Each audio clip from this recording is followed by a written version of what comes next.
for the longest time, I had this mouth with all the wrong stuff coming out of it.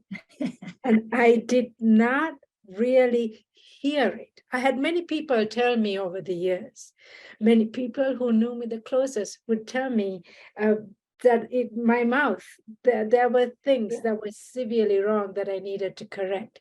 I never heard it. Some of you might be in that situation where we don't really hear it, no matter however many times someone else might tell it to us, until we hear it for ourselves. Mindfulness helps us to get there. Once we begin to hear it for ourselves, when I say hear it, mentally, emotionally hear it. Once we mentally, emotionally hear it for ourselves, then we begin to hear what those other people have been saying all along. But it's very hard to hear it for ourselves. And sometimes we might cut ties with them. The way to look at it more objectively is to practice mindfulness, it helps us to being more open about situations.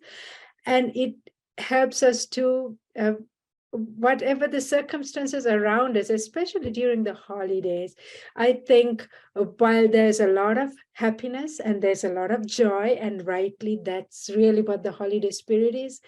At the same time, people may be going through, especially after what we've been experiencing the last 3 years, different things that all it takes is a slight comment for someone's mood to just turn into a rather dark one.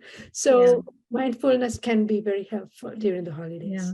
I love the fact that you use the word humility, because humility, I mean, just like you, anger was my game. Anger was my game. That is what I found my power through anger. I found the boldness to communicate when I was angry. And when I wasn't angry, I was a doormat. I would hold it all in, almost like a bomb ready to go off. And until I started to come into clarity around what anger was doing to me, but also I learned so much from it.